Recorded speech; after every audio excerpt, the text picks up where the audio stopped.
When will Carson Wentz play, and how quickly can the Eagles get him back on the field and ready for Week 1? That has been the story of Eagles training camp in 2018, coming off the Super Bowl from last year. But as we move through camp, timing is starting to work against the idea of Carson Wentz actually starting Week 1. We are just about 4 weeks away from the opener. Carson Wentz has not yet been cleared for full contact. He had some 11-on-11s early in camp. They scaled back. Doug Peterson on Tuesday said that next week for Carson Wentz could be more of the same. Light work, not full go 11-on-11s, and certainly no full contact. And as you start looking at the calendar, how many weeks will the Eagles need? How many weeks should they feel comfortable with in terms of Carson Wentz when he's cleared before the opener to actually put him on the field for Week 1?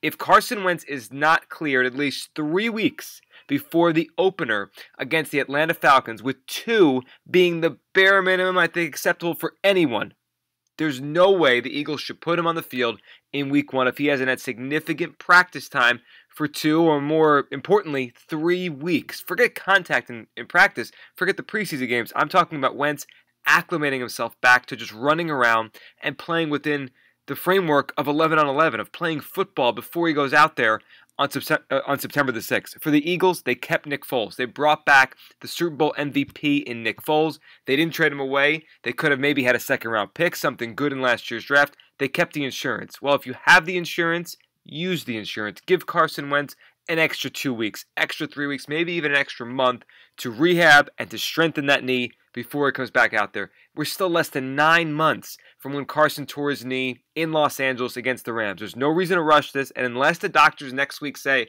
hey Carson, you're good, you're full go, Nick Foles, not Carson Wentz, should start the opener for the Eagles on September the 6th.